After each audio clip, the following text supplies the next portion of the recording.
Follow the money. That's what I always say. You always follow the money. Yeah. This is Follow the Money with Mitch Moss and Pauly Howard on VSiN.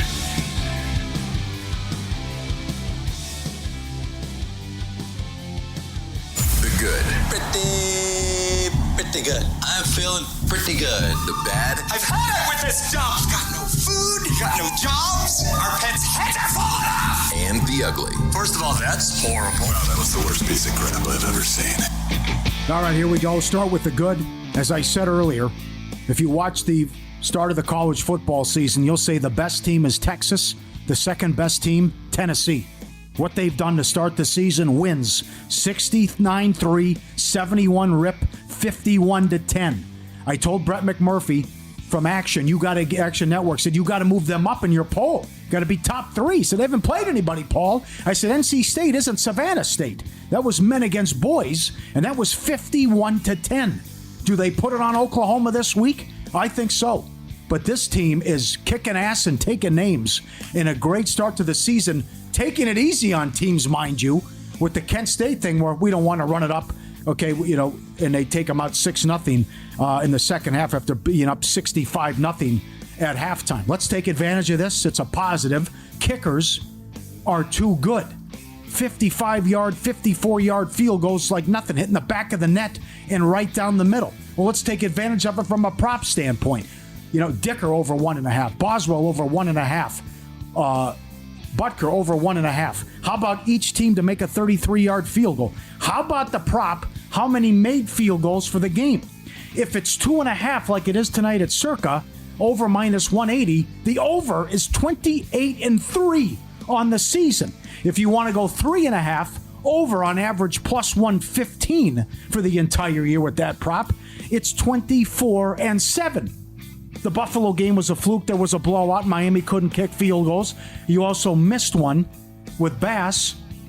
That's how you're losing some of these. It is ridiculous that a prop is 28-3 so far on the season, where it's just, you know what? I'm in the other team's territory, other opponent's territory. I'm good.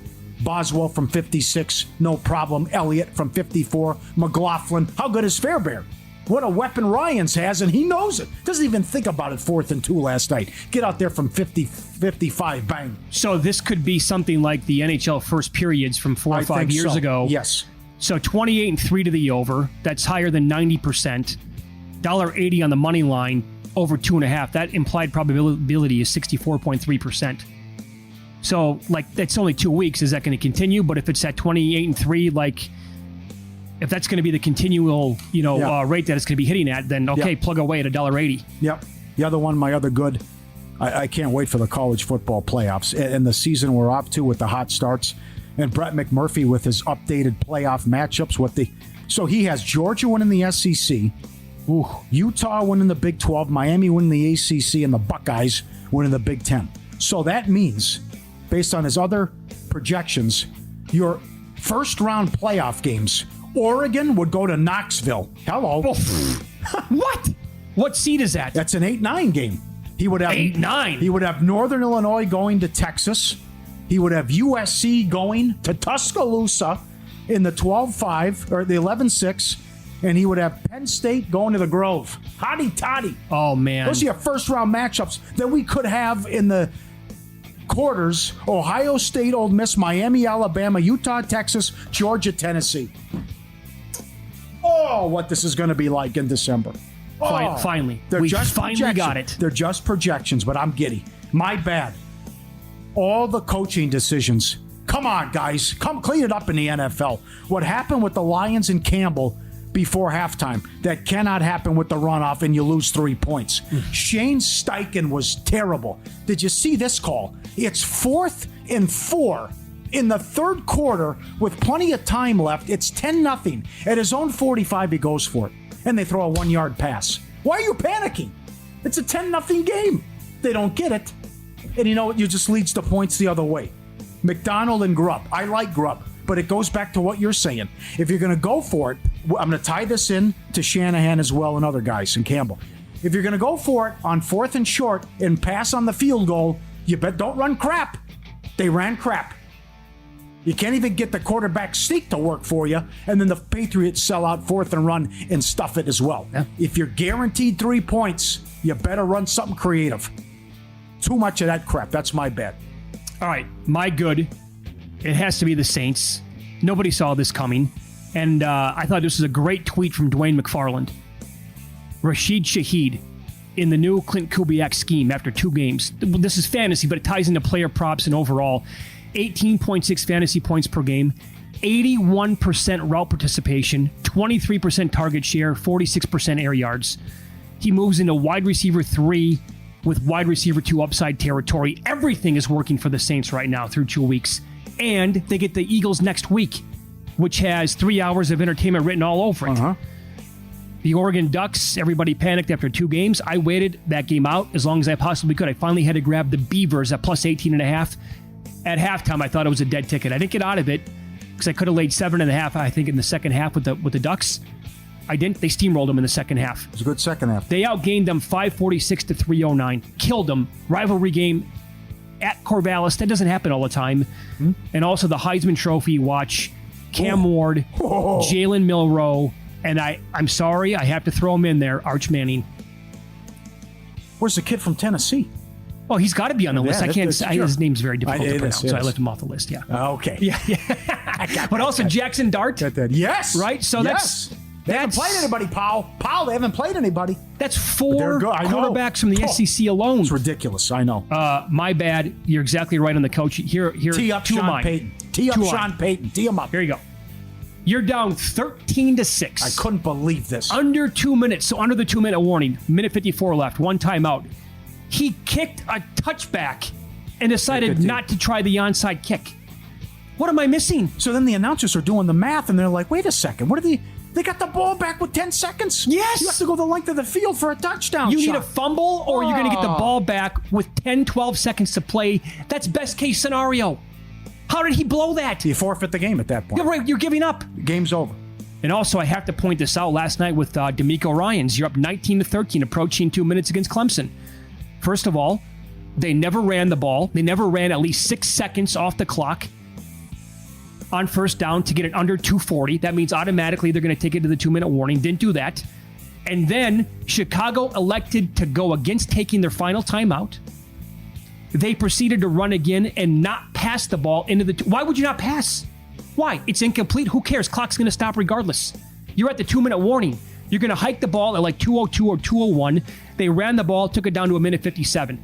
So why would you not pass there to try to get the first down and end the game completely? And then it happened. This many examples over time. But, and I can say this because I can't prove it, I thought Wisconsin was maybe going to be in the game with Tyler Van Dyke before he got hurt. Totally flipped when he went out of the game. The backup had no chance. Why is Wisconsin, why are they the 7 millionth team to run shotgun on 4th and short? Oh, yeah. What are you... J.J. Watt, it should never happen. He's right. We've been doing this for 4 years. From the 1-yard line or 4th and inches shotgun. Yep. I couldn't believe the Steichen, though. Early in the third quarter, total panic move. Oh, you're down 10. And then Taylor only has 12 carries. The ugly Carolina. They become the Sterling Clippers. This could be an Eli Manning part 2. Who would want to go and play there? And now Bryce Young benched after 2 weeks. More interceptions than touchdowns. 84 yards passing. Underdogs, 31 games in a row. And one more. Who had a worse week than Wake Forest? They lost 40-6 against Ole Miss. They had a home-and-home scheduled. They bought out of the game for $1 million next year, so they didn't have to play them. And Kiffin got a kick out of that. They had to give him $1 million after they lost 40-6 and said, no, Mas, we don't want to play you next year. That was the decision after the game. Yeah, gave him $1 million to buy out of and cancel the game. Home and home. That's the exact opposite of the Kent State situation. Hey, you want a running clock here, down 65-0? No, it's okay. We'll take our medicine right now. I have an audio version here of 2 different examples now from my ugly. Good for Rich Waltz, but also specifically Ross Tucker on CBS. At the end, they're calling the Colorado State game. The game's over with. The Buffaloes have a 19-point lead in the final moments. They have the ball. It's like second down. They're passing over and over and over again. Here's what it sounded like on CBS. I think this has to be coming from Deion Sanders because I just can't imagine that this is what Pat Shurmur would want to be doing in this situation. I mean, he's a 3-time NFL head coach. I think Pat would just be taking a knee and winning the football game and not taking a chance that any offensive lineman gets hurt or that the quarterback gets hit again. Now they're going for it on fourth down. And Sanders in the pocket gets hit, and it's incomplete. I mean, he just took another hit from a D tackle. This makes no sense. Take a knee. Season. The game's over with, pal. I was watching it live. I couldn't believe it. And exactly what they just said on the broadcast. Yeah. Sanders got hit again.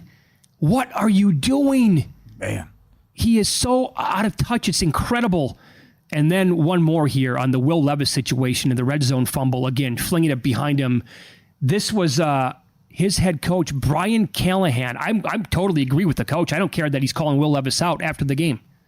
Yeah, I was upset. It was dumb. It was the same exact thing he did last week, and he cost us points in the red zone. And that is what it is. He's a grown up and he knows better. And so, I was really irritated that he cost us 3 points in a game that we probably needed it.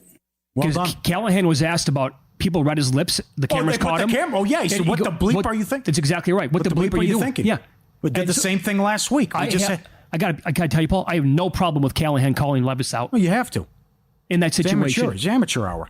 What's wrong with you? Yep. After what just happened last week, you do it again? Okay, and then did you see this box score in the first half for Florida and Texas A&M? No. At one point, under a minute to go, yards 302 to 36, 197 rushing to negative 18, 18 first downs to 2, 23 minutes time of possession to 7. Oh boy, he's done. He's cooked. Yeah. More week 3 numbers to hit. I bet this game in the preseason, and I still think the total is a little bit too low.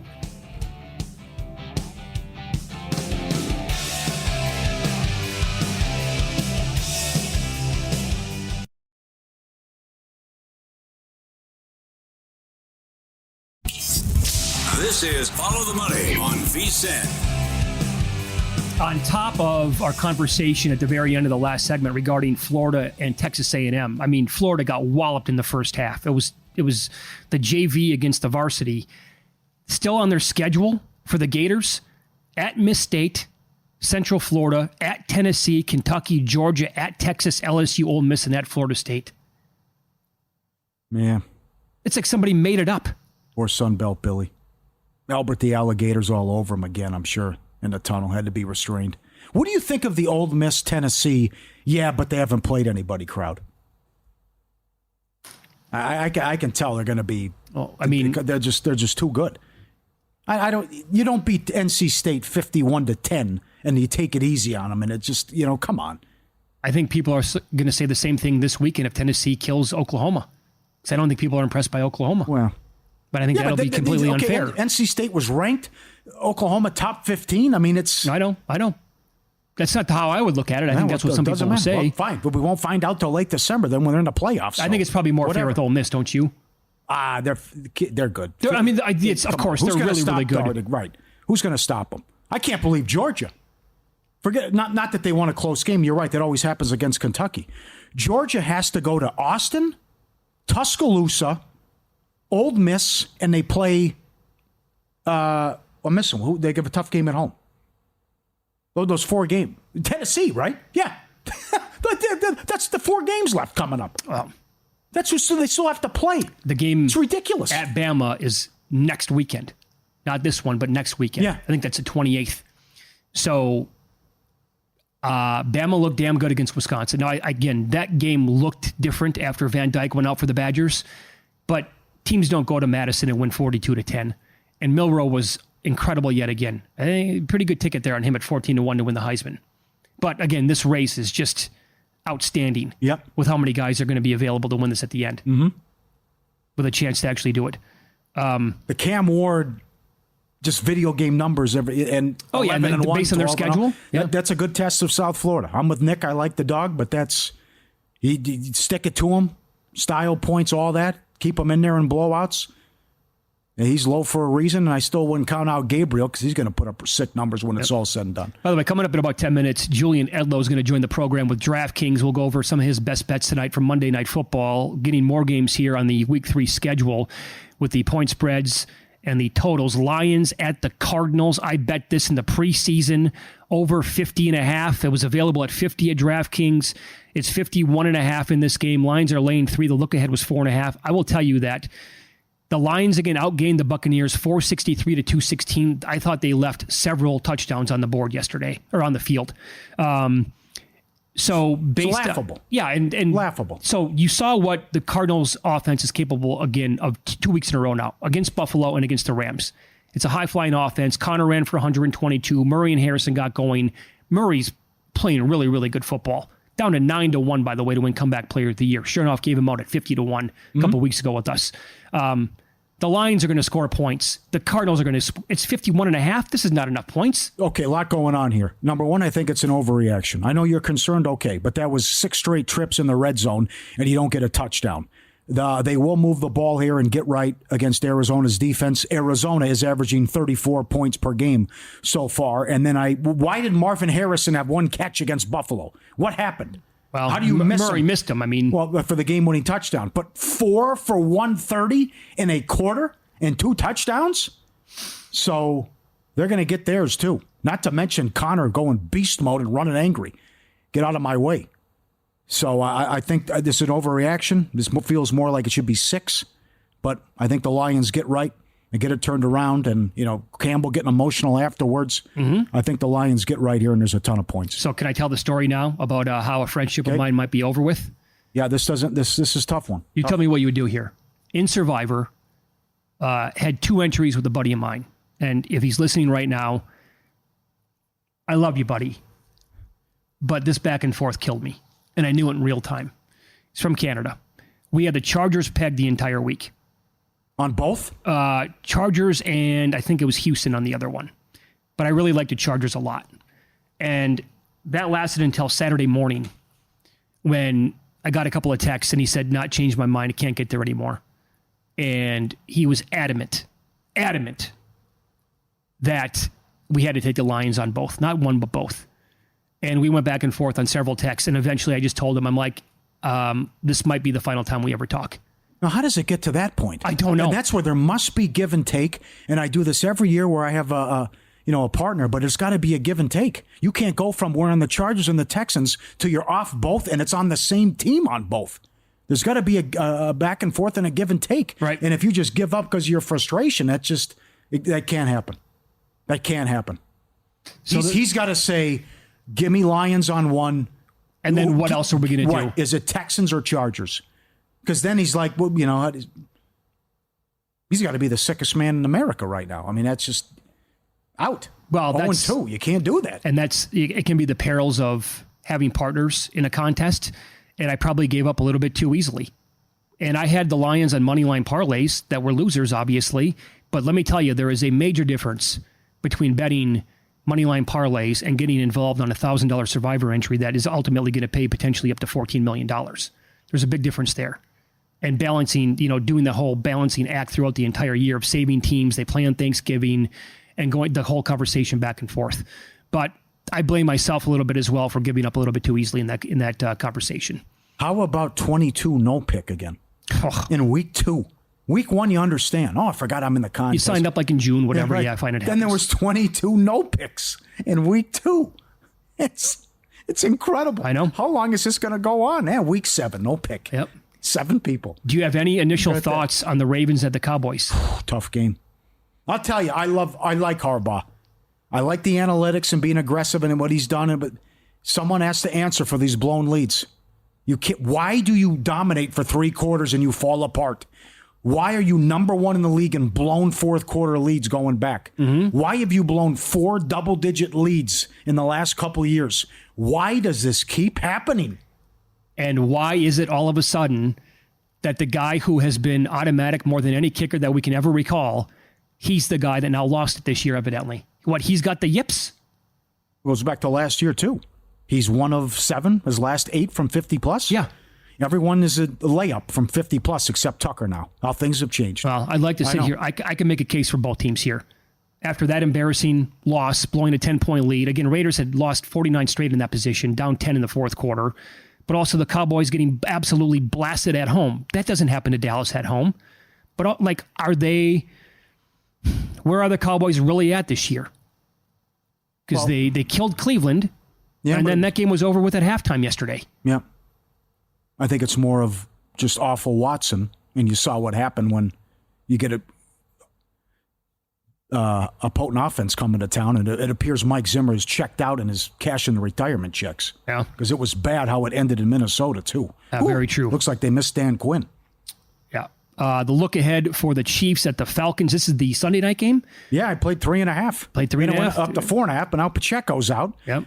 No Pacheco, no Hollywood Brown for the foreseeable future. Rice was great. Lucky to win the game. Kelsey does nothing again.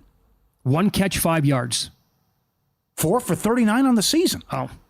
Mahomes had 151 yards passing, 2 touchdowns, 2 INTs. Should have had more interceptions. Yeah, and the defensive touchdown changes the game, and a reason why they won.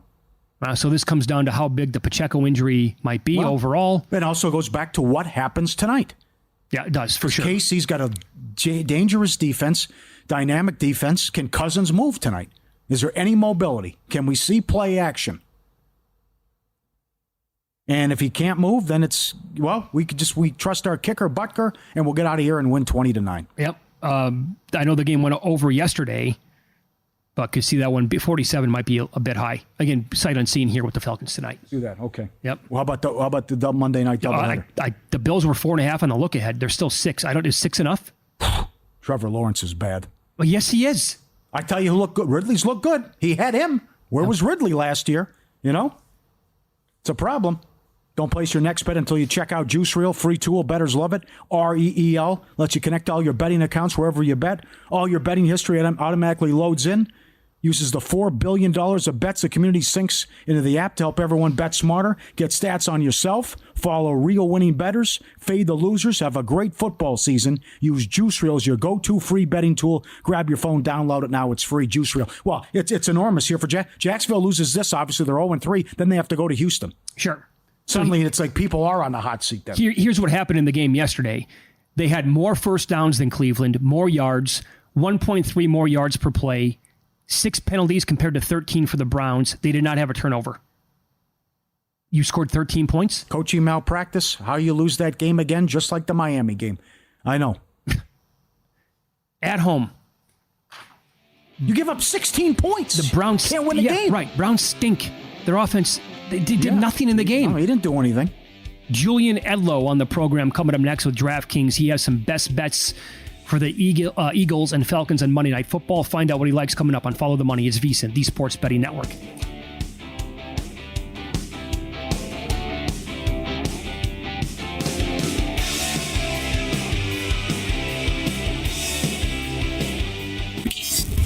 This is Follow the Money on VSiN. We'll hit the Monday night game coming up. Kickoff in about an hour and 45 minutes. Eagles, 5 or 5.5 point favorites, total around 45.5. Julian Edlow joins the program now. He is on the Progressive Guest Line, and he is with DKNetwork.com. Julian, good afternoon. Thanks for the time. How are you? I'm doing well. Thank you guys for having me on. You bet. Good to talk to you again. What is your approach here tonight from Eagles receivers overall and in the passing game in general with no A.J. Brown out? Who do you want to attack? Yeah, no A.J. Brown obviously shakes things up, moved the number a little bit on this game. I don't think there's a wrong answer because a lot of these guys, like you look at a Jahan Dotson, it's 2.5 receptions, 28.5 yards. Dallas Goedert still mid-40s in terms of yards. So I think there's a lot of good options, but I am going to go to Devonta Smith, and I played him on the receptions. I played him this morning. It was over 5.5, minus 140 there. He caught 7 balls on 8 targets in the opener for 84 yards, and that's with A.J. Brown getting 10 targets and catching that deep touchdown pass to open up the second half in that game. In the couple years that A.J. Brown's been with the Eagles, he hasn't missed a regular season game. He's played in all 35 of them until tonight.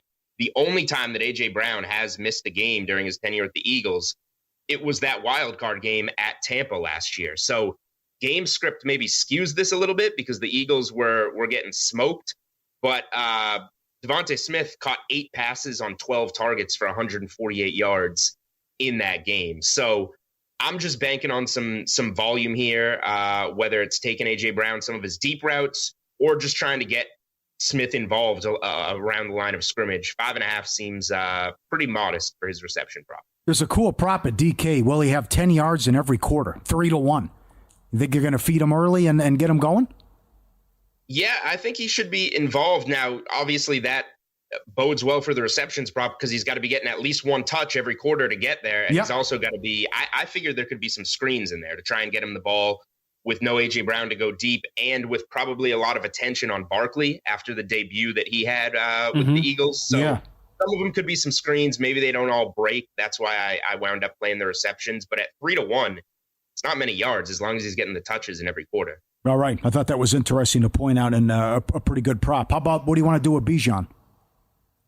Yeah, I'm going to trust Bijan, and it looks like a lot of bettors are too. I know we're like over 95% of the handle on Bijan's rushing yards over at DraftKings Sportsbook, so a little bit scary when you hear those numbers, but I played him over 64.5 rushing in the morning. I think we're up to 67, 68.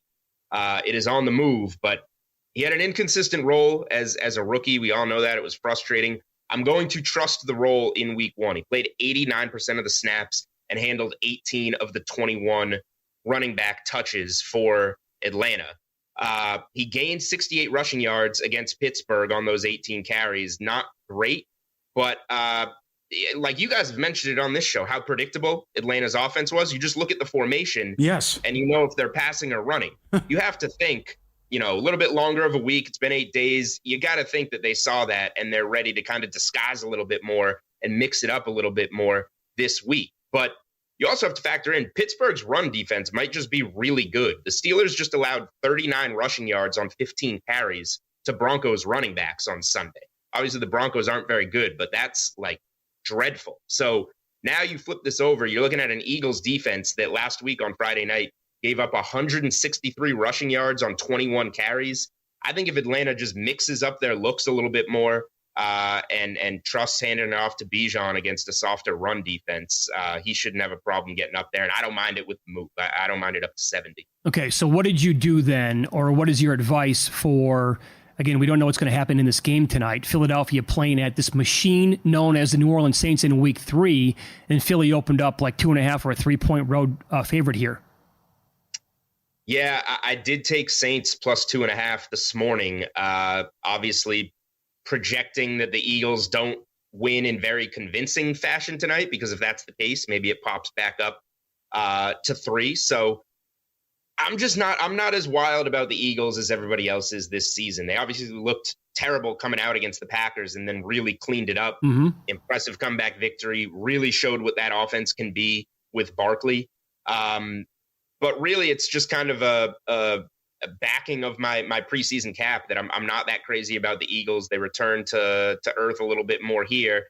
And I'm buying into the Saints. I don't think they're, the best team in the NFC or anything, but it's hard to say that they're a flash in the pan when they've just, like you said, Mitch, machine-like thus far, both through the air and on the ground. I think the Eagles will have a really hard time with a lot of those deep balls. We saw Green Bay carve them up in that opener on some explosive plays. And then with Kamara, Josh Jacobs had a pretty good opener. I think the way Kamara is running right now, he should have a pretty good game. So I don't mind the Saints in that one. And we're talking big plays. I'll throw this number real quick.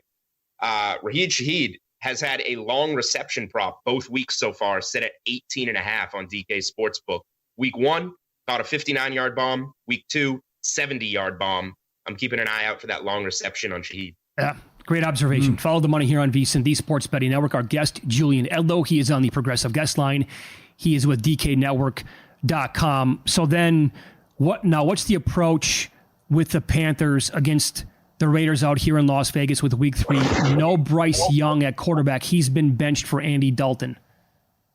Yeah, it's a crazy story. We're all going to say it's the right move, but it's still crazy to think that we're here with the number 1 overall pick benched week 3 the next season.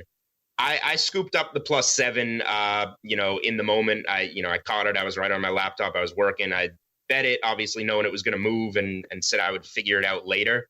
But I think it's a pretty solid spot for the Panthers if you do still want to play them. Andy Dalton got 1 start with the Panthers last year. They did lose by 10 at Seattle. But what he was able to do, they trusted him to sling the ball. He was 34 of 58 for 361 yards, 2 touchdowns, no interceptions.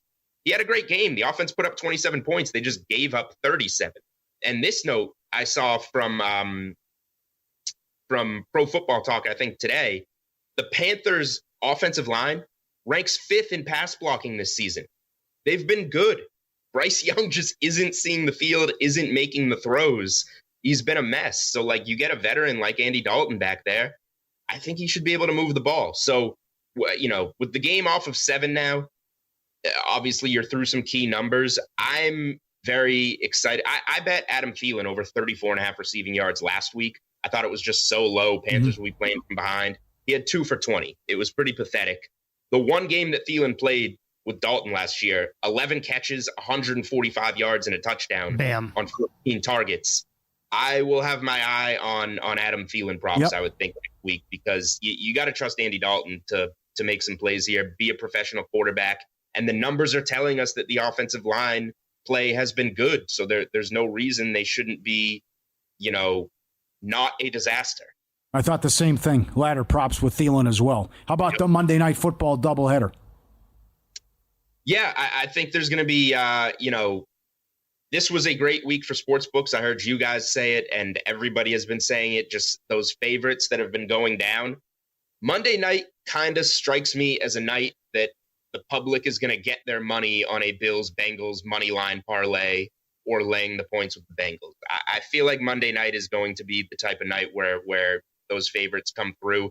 Jacksonville has obviously looked terrible. You got Buffalo coming home. They played on Thursday, so they've had the long week to prepare. Yes, it's a desperation situation for Jacksonville, but I like Buffalo there. And then I'll lay the points and or tease Cincy. This has just been a spot, not this year, but in years past. The Bengals get it together in week 3. Joe Burrow's 1-9, I think it is now, in his week 1 and 2 starts. This is always the week where they're a little undervalued and bounce back. And maybe laying 8 isn't undervalued, but Washington, that defense is terrible. Burrow and whatever he does have for receivers should be able to carve it up. And, you know, we saw Cincy come to play on Sunday. They proved that they're still legit at Arrowhead on Sunday. So I don't think they'll have much of a problem with the Commanders, who are coming off a weird win where, you know, maybe the game would have gone to overtime if the Giants even had a kick. All right, Julian, great stuff. Thanks for the time today. Good luck with the game tonight. We appreciate it. All right, anytime. Thanks for having me, guys. You can follow Julian on X. He is at Julian Edlow. He was on the Progressive Guest Line, and he's with DKNetwork.com. First touchdown score props tonight. All right. Eagles scored the game's first touchdown in 10 out of 17 regular season games in 2023. Great write-ups on this every week at vsin.com. Barkley did it against the Packers in week 1. The Falcons scored first in 9 out of 17 games. Pitts did it this year against the Steelers. Eagles scored first in 14 out of 20 games, including the playoffs in 2022. And last year, it was a heavy dose of Hurts. Scored the first touchdown 6 times. Goddard 3 times. Swift then twice. A.J. Brown and Gainwell did it once each. And for the Falcons last year, Pitts 3 times. And then Robinson, London, and Ritter did it 2 times each. I don't think you're going to get Kirk Cousins scooting into the end zone tonight at all. I think it's a big game for both backs, and you can get creative with those props and what they can do. I think Barkley has a big game, and I think Robinson has a big game. We'll get to in-pocket plays. What we're betting next on Follow the Money. It's VSiN, the Sports Betting Network.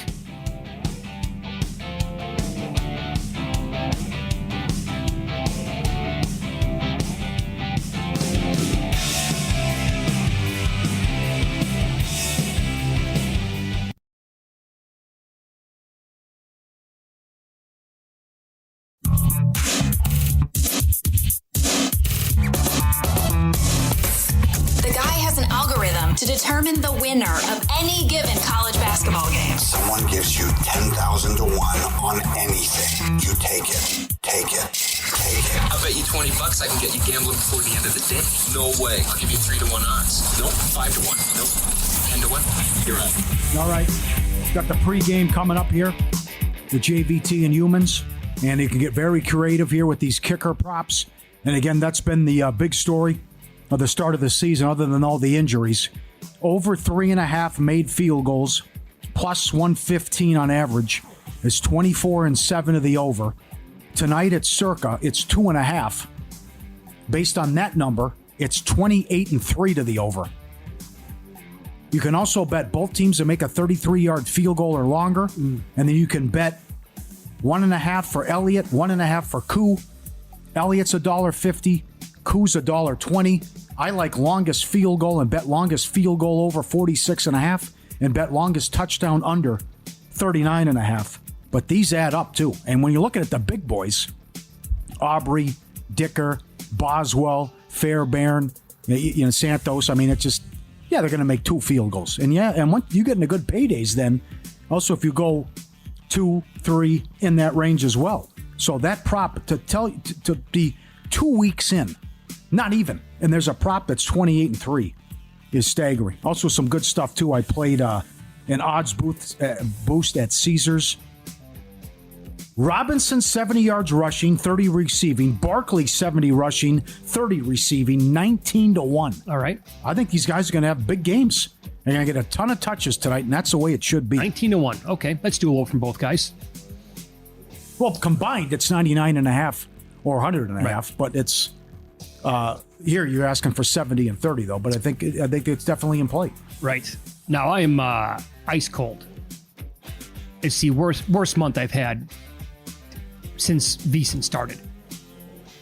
We also have a new baby boy at home. Any coincidence? I'll let you decide. 0-4 at the plays on Friday. Should have had him earlier. Would have got off mornings maybe earlier. Should not have had him. Regrets. Fire remorse. I can't even begin to tell you what Saturday was like. Oh, the crying still? Just, he's what's he got to be worried about? He has the energy of the sun. It's incredible. Come on. Why the little face, little fella? Come on. Why the long face? Come on. I was telling Luke during one of the breaks, for the first time in my life, I had deep, dark, thick, black bags underneath both my eyes on Saturday. And I was ready for bed at 3 o'clock in the afternoon. I'm just like, Lorraine got home, and I'm like, you're going to have to take him for a little bit. I went, hit the bed, and I was hoping I'd just sleep till like midnight and call it a day. Man, they are, they're something else. Anyway,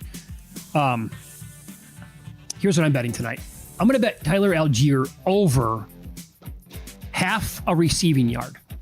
Now, he did not have a catch in the first game, but I went back, looked at his career. He's been used several times, even with Bijan Robinson in the passing game. And when you go back and look at how the Eagles have defended the opposing teams going back to last year, per my count, I have it multiple running backs have caught a pass in every game with the exception of 4 going back to the start of last year. Again, I'll use week 1 as the example. Josh Jacobs and Emmanuel Wilson each caught 2 passes in Brazil. So if he catches 1, I hope it doesn't go for negative yards. I could also play over half a catch, which is minus 130. Haven't done it yet, but with this now, if you can just get 1 catch for 1 yard, I'll walk away and be happy with that. I'm also not there yet, but like you said, we're on the air for another hour and 10 minutes. We could add this random timing because Kirk Cousins is now playing Philadelphia for the 3rd consecutive year in week 2. I think all 3 games have been on Monday night, but in 2022 with Minnesota, it did not go so well. He threw for 221 yards, a touchdown, and 3 INTs. That touchdown went to tight end Irv Smith Jr. Last year, it was a shootout, 34-28 final score. Cousins, 364 in the air, 4 touchdowns. Jefferson had 11 for $159, but TJ Hawkinson had 2 touchdowns. Osborne and Addison each had 1 as well. It's 2 years in a row he's played Philly. Each time a touchdown is scored. I don't know. I think that it's wishful thinking if you bet anything positive with Kyle Pitts the way it seems, but maybe Pitts gets into the end zone tonight for an anytime touchdown score as well. Okay, do it. Will each team have a touchdown and a field goal? Yes, minus 180. Will each team, you showed me this before the show, will each team have a touchdown and a field goal in both halves? 22-1. Well, that's easier said than done. Yeah, I know. But again, with how we're trending here with these kickers, and these both guys have huge legs here. I put it this way. If I could find over 3.5 field goals plus money, I'd bet it tonight. Yeah. I know, like you said, here it's 2.5, you're minus 180, but. Yep. That's where the juice is worth the squeeze, though. And And then what happens with the individual props and what happens with Hurts? So you were looking at Hurts to lead in rushing yards. Can Barkley lead in receiving? Yeah. It's 30-1. Yeah, crazy. I mean, again, nobody did anything for Atlanta. Edlow's right. You could tell what play it was based on the formation, and then Pitts only had a couple catches. London only had 2 catches. Maybe Smith only has 50, 60 yards. Goddard has 40. Oh, dump off to Barkley. 70 yards. There you go. 30-1. Dotson's 25. But these continue to cash in the primetime games so far. Big numbers. Okay, we have more injury news to report. The list already after 2 weeks. Now, we mentioned this earlier. Pacheco's going to go on IR. He's going to be out, 6 to 8 weeks. They're going to bring in Kareem Hunt tomorrow for a visit. And this just popped a few minutes ago. 49ers head coach Kyle Shanahan told reporters that Deebo Samuel has a calf strain and will miss a few weeks. And that's on the heels of George Kittle getting injured in the game yesterday. I think he's going to be okay. I think so, too. But now you're down McCaffrey, you're down Deebo again, every year, every week with the 49ers. They're not going to get healthy probably till the end of the year. Oh, man. And a tough loss yesterday. And Purdy was sacked 6 times. Well, you're taking on the Rams. So if you want to talk about injuries, okay. You're down 4 offensive linemen. You don't have Puka or Kupp. Right. Kupp is now out for significant time. Yeah, they lost another guy on defense, too, I think, the way it looks. Yeah, right, and that was ugly, how they played defensively. There was no defense there. No, so it just keeps coming left and right with all these big-time injuries. All right, biggest takeaway so far for their 2 weeks, I think the Saints are the best story in football. Yeah? Are they legit? I mean, it certainly looked like it yesterday. I mean, my God, who does that to Dallas on the road? Yeah, other than, I guess, Green Bay in the playoffs, but that's, Well, they won 16 in a row at home in a regular season, right? Right. And the thing was over early. And this is staggering. You saw 15, I saw 16. 16 straight scoring drives when the starters are in the game. 9.7 yards per play through 3 quarters. Ridiculous. Mm-hmm. And now, as we talked about, it's coming up. Here comes Philly, here comes Atlanta, here comes KC, and here comes Tampa Bay. And you got to give Kubiak a lot of credit to go in there and how they're playing offensively, and great job by Mike Somich pointing out the Kamara props, too. Because that was all the touchdowns and the receiving and he killed him on the ground yesterday. He did everything. I would say, to me, the most intriguing game that we have in Week 3 would be Chargers at Steelers. I mean, how is that not must-watch television? Of course, all these games are going to be on anyway. You get the package or you go to a sports book or whatever for most of you. Yeah, good You're going point. to take them all in, but that game is going to have to be like on probably with the volume this week for me. Well, yeah, someone's going to be 3-0, and it's the Fugazi Bowl. I mean, the Chargers had no business beating the Raiders. Then you get the bye against Carolina. Young throws for 80 yards, loses his job. And Pittsburgh somehow they've scored 1 touchdown, and they're 2-0. They've allowed 16 points on the season. Do you agree with the Panthers making this move? I agree with Bill Barnwell that when you do something like this in Week 2 with the number 1 overall pick from last year, you already have your mind made up that you're moving on, or the coach is concerned about losing the locker room. He's so bad. It has to be one or the other. Right. Because what now? What? Well, is it Dalton for the foreseeable future? That's exactly right. This is, maybe Tepper just said, I've seen enough, and maybe it was so bad in camp and practice that they said, that's it. I mean, think about that you're at that point. What if Dalton gets hurt? You throw him back in there, I guess. But how does Bryce Young have any confidence whatsoever at this point? This is Jamarcus Russell, baby. Oh, that's exactly what I thought of yesterday. The guy has 80 yards. They're 1 of 12 on 3rd down. Again, the one fluke was the game against Green Bay last year. You look up every week, he had 150 yards passing. Well, it's like, how can this be? How do you have that many completions for 84 yards in a game? Oh, man. Stunning news. How do you have a game plan like that? I can't believe the coach is able to do this right away. Tepper brings him in, and after 2 games, he goes, no, I'm making a quarterback change. I don't care your number 1 pick. Yep. We're up next with Humans and Von Tobel. VSiN prime time with the pregame. Cashing out with Joe, 11-2, and the VSiN morning line with Lombardi, Grace, and Harrison. Check out the new lineup, vsin.com.